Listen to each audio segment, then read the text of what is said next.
Pardon the interruption, but I'm Mike Wilbon. This is our last show of the week, Tony. What are you doing with your extra days off? I'm Tony Kornheiser. Tattoo removal.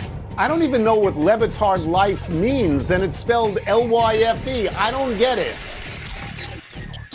Neither do I. Why are you mentioning I was on something with Levitard the other day. Levitard has more stuff, more platforms, more ways to get Levitard out there. Here I am participating with him too. It's more ways for people to see him sweat. He has a variety of avenues where you can tune in and he will sweat for you. Welcome to PTI, boys and girls. In today's episode, the Thunder rolls, Matthew Tkachuk returns, and Booger McFarland joins us from the NFL Draft for 5 good minutes. But we begin today with the Lakers evening their playoff series with Minnesota at 1-1 last night. The Lakers beat the Timberwolves 94-85 as Luka Doncic led the way with 31 points, 12 rebounds, and 9 assists. Minnesota's 85 points was their lowest total of the season, and they shot 38% from the field. Wilbon, you went to this game. Did this restore your confidence in the Lakers? No, because I hadn't lost any. I didn't feel a certain way about the Lakers because they lost game one. I know the tendency now in covering basketball in this modern world is to overreact to every game. It's not the NFL. It's not one game and you're down for a week. You come back and you play 48 hours later or 72. The Lakers did what I expected them to do. Luka and LeBron controlled the pace of the game, and the Lakers played much better defensively. And they didn't give up a bunch of open corner looks from three from Minnesota, which was 9 of 12 on corner threes in game one, and then 0 for 4 last night. That's a 27-point swing. You're not going to survive that. Minnesota got what they needed. They came and got game one, and they're going to take home court advantage back to Minnesota, where they're a pretty confident bunch. Anthony Edwards had 9 assists in game one, had none last night. I don't expect that to happen. So my confidence is not destroyed in Minnesota going forward either. This series went back and forth as I expected, and I suspect as you expected. Well, I mean, I like the question because it implies that I had confidence in the Lakers, and I did not, and I don't. I love watching them, but they are a deeply flawed team sometimes. They don't have any big men. Luka Doncic scored, 68 points in these 2 games, and they only won one of them? Mike, I think they need a minimum of 60 from Luka and from LeBron to win in most cases. And Minnesota, they went to the conference finals last year, I believe, and then they made what I think is a really stupid trade. They got rid of Karl Anthony Towns, and they basically said, we're going to give Anthony Edwards this team. We're going to roll with Anthony Edwards. He's our guy now. And maybe that's a good strategy, but I think it might be flawed by the statistic you just gave, which is he had no assists. He had no assists, whereas Luka last night had 9 assists. But I agree with you that series could go back and forth. I say this every day. I like to watch Luka and LeBron on television. I never thought that I'd be giving credit to defense, but as you say, Minnesota went from 21 made threes to 5 made threes. Yeah. Was that defense? Was that J.J. Redick? I don't know, but something happened. I was going to say, let's give a little credit to J.J. Redick, Tony, not only for that, but for coming out with a plan, and then the players executed it, which confused Ant-Man a little bit. He said he wasn't certain of what he was seeing. Now, some film study between now and game 3 will help that. But, I think everybody on that Laker team needs to be credited for the way they came out and did that last night. Does that mean it's going to happen again in game 3? No, it doesn't. And so, I'm not on the confidence train for anybody yet other than OKC. The Thunder and the Pacers are both 2 for 2. OKC beat the Grizzlies again, this time by a mere 19 after, you remember, winning game 1 by 51. And Indiana beat the Bucks for a second straight time, despite the return of Dame Lillard. And after the game, Bucks coach Doc Rivers said, quote, "I'm very confident about this series, very," close quote. Tone, do you remain optimistic, or does it feel over for the Grizzlies and the Bucks? Well, it certainly feels over for the Grizzlies. I mean, Oklahoma City should sweep them. Oklahoma City has now defeated them 6 straight times this season, each time in double figures, and in the playoffs by 51 and by 19. Memphis is simply not in the same category as Oklahoma City. And Mike, I think in most cases, the one should sweep the play-in 8. Like, I think that Cleveland will sweep Miami in their 1-8, but I don't think it's over for the Bucks. Giannis Antetokounmpo has scored 70 points in 2 games, and they have lost both of them. All right, that's a remarkable feat to me. They now go to Milwaukee for games 3 and 4.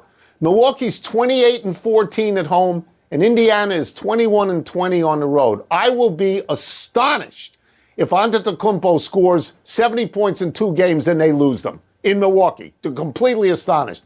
What I find interesting today is everybody on talk shows this morning is giving loud credence to the notion that this is it for Antetokounmpo, and he's going to ask to be traded from Milwaukee. Yeah. So, Tony, look, I think Milwaukee will go get game 3. I mean, Dame Lillard got out of the way his return game last night, and I think he's going to be closer to fine in the Dame Lillard we've seen for game 3. And so if they get that game, it's a series, it's on, it's in Milwaukee. So I don't see any sort of sweep of that being over. I do think, wow, if Milwaukee goes out early, Tony, I do think that's going to be curtains in Milwaukee for Giannis. I do. The other series is not even worth talking about. Listen, Shai Gilgeous-Alexander, the presumptive MVP, got my vote. He's shot 33% in the first 2 games, and his team has won by 70. 33%, he didn't start playing yet. It's a mismatch. But, Tony, it's not like the Bucks are going to trot a 2021 Chris Middleton out there. They're not. I don't know where they go to get sort of younger. They look old right now. They do. I will tell you this. My favorite part in the series is Halliburton going back and forth with Lillard. They obviously hate each other. They're jawing at each other. And when that game was won last night, Halliburton went like this to Lillard. Dame time, and laughed at him. At him. Woo! Yeah. Let's move to hockey. Careful. The Florida Panthers' best player, Matthew Tkachuk, took to the ice last night for the first time in almost 9 weeks and promptly scored 2 power play goals as Florida beat Tampa Bay in the first game of their playoff series. Tkachuk had been out with an undisclosed lower body injury. Wilbon, what does this performance mean for the Panthers' chances to repeat as Stanley Cup champions? I mean, they got to take such heart in the engine of their team coming out and doing this. He just seems to provide whatever's necessary, even at a time physically when you think he could be compromised. And in the NHL, unlike all other leagues, guys announce we're coming after you, which is why they've gone to lower body injuries as opposed to right knee, because they would come and take your right knee out.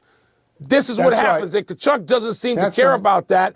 I would just caution, before we get too carried away, this is round 1. And they would get a Toronto team which seems to be soaring at least through 2 games of his playoff series in the next round, Toronto. So that would be an attractive series. But, man, Tkachuk, he gives it to you, and they got to feel like collectively, like, let's drop the gloves, the Panthers players. We're ready to go right now because we got him. Yeah. I'm going to remind you what happened yesterday on this show. We had PK Subban on this show. And he told the story of running into Tkachuk after the 4 Nations Cup. And he said that Tkachuk said to him, "I'm done." Those were his words, "I'm done." Well, he ain't done now. This, to me, is like, a guy getting Tommy John and coming back and throwing a no-hitter. The guy plays 11 minutes last night. He has 2 goals and an assist. It's a tremendous return. And the Panthers can use this because in his absence, Mike, they dropped from 2nd place to 5th place. Like, we don't know the nature of his injury because the NHL is protective of the players, and they should be. But it had to be pretty serious because I think he was out for 70 days. Alex Ovechkin broke his leg and was out for 39 days. So let's hear it for Tkachuk. That's a great return. Yeah. Let's take a break. Yep, Coming up, the NFL draft is tomorrow.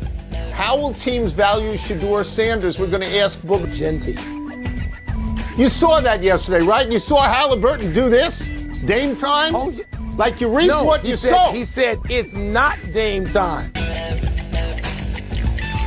In a story we broke wide open in our A's bump, the NFL draft begins tomorrow. That makes it a perfect time for a visit from our great friend who will be on tomorrow's telecast from Green Bay, Mr. Booger McFarland, wearing an Oakmont shirt, cited the upcoming U.S. Open. Boog, let's start with this. Some people have Shedeur Sanders going very early. Others now have him falling. As a player, when you were out there, you went after quarterbacks. How do you think his game translates to the NFL? I think his game translates well. Like, it's amazing. Like, the further we get into this process and start talking about the NFL draft, we become absolved to like the wow plays. Like, we're always looking for the wow plays that we forget about the simple, the mundane, the normal. I love Magic Johnson, and to me, that's what he is. He's the quintessential point guard from the pocket that can deliver the football accurately, precisely, with timing. He's completing 82% of his passes from a clean pocket. And if you look at the prerequisites for the position, can you deliver the football accurately? Can you throw it with timing? Do you make great decisions? Shedeur Sanders does that the best, and I think there's a place for him in the NFL. And I just don't get all the hate, the people that says that he can't play, that he might not even be a first-round quarterback. I just don't see it. Booger, I want to move to the place that you are comfortable over a lot of years, the trenches. And other than Abdul Carter, who, let's face it, everybody's agreed is going quickly and happily early in this draft, who do you see, offensive line or defensive line? And it seems like there's a lot of guys, but maybe not a standout. Who stands out to you on either side of the ball in the trenches? To me, there's a couple of guys. I'll go to some guys that I think have been kind of picked over. I'll start on the offensive side. Will Campbell. I think he's going to be the first offensive lineman picked, but people are criticizing him because his arms are too short. Think about this. His arms were 32 and 5/8 at the combine. The magic mark is 33. He was 33 at his pro day. So somehow between February and March, his arms grew 3/8 of an inch. Rigaco for a long time, guys. He's played in the SEC. He started every game at LSU. And I think if you're looking for a franchise left tackle, one recruit in the nation in high school. He went to Texas A&M. He transferred to Ole Miss. And I think when you look at him, you still see the traits that make him special. Some people don't think he's going to be the first defensive tackle taken. That signature and that thing goes to Mason Graham. But I think Walter Nolan may be the best defensive tackle, the interior guy in the entire draft. The quickness, the twitchiness, his ability to get upfield and play that three technique, I think he's outstanding. So Walter Nolan, Will Campbell, two guys in the trenches not named Abdul Carter. Booger, I'm a kid who grew up on Gale Sayers and Walter Payton, and just seeing Ashton Jeanty on the board, and the Bears may be reasonably close at number 10, even if they have to try to move up, excites me. But running backs have been just sort of dismissed for years, until lately when a guy from the Eagles went crazy on people through the Super Bowl. Where are you on Jeanty and the importance of a guy like Jeanty in today's NFL? Well, I think Saquon showed us that when you can do what he can do behind that offensive line, they won a Super Bowl with it. He was the most valuable player. He's the best running back in football. And if you have a special guy like a Saquon, like a Derrick Henry, like a Christian McCaffrey when they're healthy, that can carry a team that can do it all, to me, that guy is still valuable. With that being said, I don't think there's any chance that Ashton Jeanty is going to be there at number 10, Mike. I think he's just too good. He's too valuable. Think Emmitt Smith with a little bit of James Conner in him. So he's got the balance and the gliding of Emmitt Smith, but he's got that physical prowess and that contact balance of like a James Conner. That's the type of guy you're getting in Ashton Jeanty. I think he's in play for Jacksonville at 5, maybe the Raiders at 6, but I don't think he's going to be there for the Bears at 10. Make no mistake about it. The running back is back, and I think all the guys can thank Saquon Barkley for that and the show that he put on in the NFL last season. So great. You broke Wilbon's heart. You compared him to Emmitt Smith, and then you said that the Bears can't get him. Trade up. It's just wonderful. We get you out of here on this. You've mentioned a lot of people that we have heard of already, Booger. Are there any lesser-known players that you particularly like? You know what, Tony? I love the undersized guys, and there's a little receiver from Iowa State, Jalen Noel. 5'10", 100 and whatever pounds, and he's going to be the quintessential slot receiver. But he's an alpha. He's a guy that does the one thing that every quarterback loves, and that he separates. He lets the quarterback know at the top of the route when it's time to throw the football. And I think you're going to be able to put him in the slot for whatever team that's drafted him, and he's going to be dynamite in a bottle. He'll catch a ton of balls across the middle. He's not Tedoroy McMillan. He's not Matthew Golden. He's not some of the other top receivers that you've heard about. But make no mistake about it, if you get Jalen Noel on your team, he's from Iowa State. I know Will Bond knows about him, but some people don't watch football that's not in the SEC. They just don't watch it. But if you haven't watched Jalen Noel, he will be outstanding for your team. You put him in the slot, and as George Foreman said years ago, set it and forget it. The George Foreman grill. Tremendous. Thank you, Booger. Thank you. Booger, appreciate you. Thank you. Anytime. Tony, I'll make sure and tell Mel you had said hello, buddy. Yeah, Mel Kiper, love him. I don't know, maybe one time I wrote something bad, but it's a long time ago. Love him now. Yeah. Maybe. Let's take one last break. Still to come, 2 dramatic finishes in baseball that are worth noting. And will the Rockets bounce back against the Dubs tonight in Game 2 in H-Town? Wilbon, we might trade up. We might trade up with New England. It's got to be 45 years ago. You'd think Mel wouldn't remember, but I guess, according to Booger, it's Mel not remembers. 45 years, maybe 35, though. Oh, maybe 35 but I love years. Mel. I think. Happy time, people. Happy 70th birthday tomorrow, Ernie Grunfeld. History lesson, kids. In the mid-70s, Grunfeld and Bernard King were All-Americans together at the University of Tennessee. It was called the Ernie and Bernie Show. King went on to a Hall of Fame career in the NBA. Grunfeld was drafted 11th overall by Milwaukee, played 9 seasons in the NBA, averaging about 7 points a game. In his post-playing days, Grunfeld was assistant coach for his hometown New York Knicks and moved to managerial roles, rising to general manager there. Eventually, Grunfeld became general manager of the Washington Wizards, where Wilbon and I covered him for the Washington Post. Grunfeld is a graduate of Forest Hills High School, as are Paul Simon and Art Garfunkel. Tony, it is so cool to go to Madison Square Garden right now and see Bernard King sitting there in the crowd, and he's always in like a suit and tie. He looks great.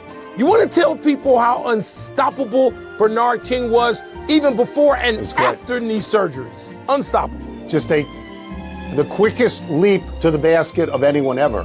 Happy anniversary, Steve Young. Around this day 38 years ago, the 49ers traded for the Tampa Bay quarterback to serve as backup to Joe Montana. 49ers coach Bill Walsh was impressed by Young's natural abilities and believed his pedestrian numbers with the Buccaneers were primarily to a lack of talent around him. Young backed up Montana through much of the 49ers dynasty, but Young ascended to the starting role and extended that dynasty. Young won the Super Bowl in the '94 season, throwing for 6 touchdown passes as the 49ers beat the Chargers 49-26 in the monkey off my back game. Plus, Steve Young is the best guest we've ever had on the PTI program. Steve Young is great at everything. Steve Young went to law school and completed a degree while he was playing professional football, okay? And people talk about, oh, Aaron Rodgers is the best I've ever. Shut up. Aaron Rodgers couldn't touch Steve Young at his greatest. Shut up. Happy trails to last night's games for the Dodgers and White Sox. Dodgers were up 10-9 with 2 outs in the bottom of the 9th when Miguel Amaya of the Cubs drove one that just made it into the basket in left center to tie the game. Ian Happ then won it for Chicago with a walk-off single in the 10th. But that wasn't the only fun finish last night. In Minnesota, the Twins were up 4-2 and needed just one more out to put away the White Sox. Andrew Benintendi's bid to tie it with an extra base hit was snagged by a diving Byron Buxton to seal Minnesota's win.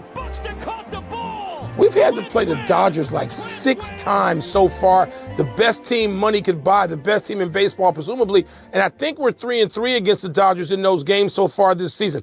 The Cubs had some guts last night. It was great to see. And the melancholy trails to Mike Patrick, the longtime play-by-play commentator for ESPN, has died at the age of 80. In his 36-year run at the network that began in 1982, Patrick called Sunday Night Football, major college football matchups, and scores of men's and women's college basketball games. Patrick lived just outside D.C. Mike went to school at GW and worked the booth with legends from this area like Joe Theismann and Len Elmore. Tony, Mike Patrick called the first NFL game ever broadcast on ESPN, the first NFL game.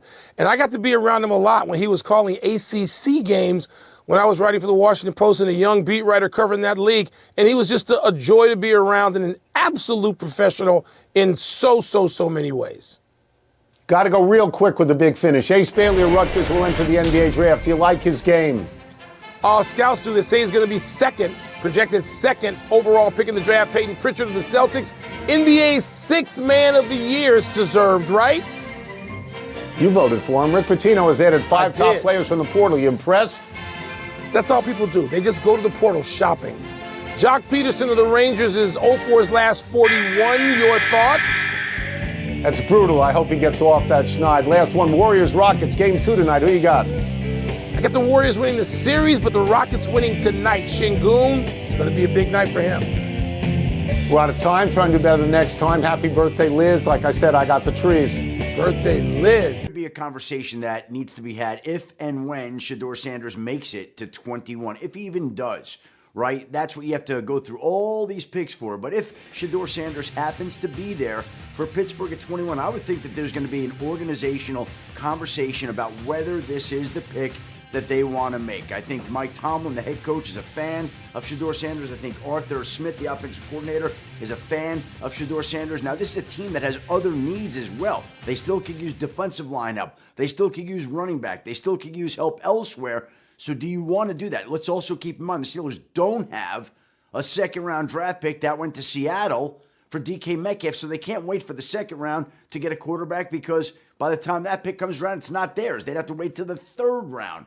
So, again, I would expect there to be a long, hard conversation that would involve ownership that would determine whether or not Pittsburgh picks Shedeur Sanders, and I think everybody's waiting to see what the final answer will be. Yeah, regardless of where he lands, we'll be talking about it for weeks to come. So with Cam Ward, he's expected to hear his name called first overall by Tennessee. So let's focus on picks 2 through 4. What can you share about Cleveland's plans right now?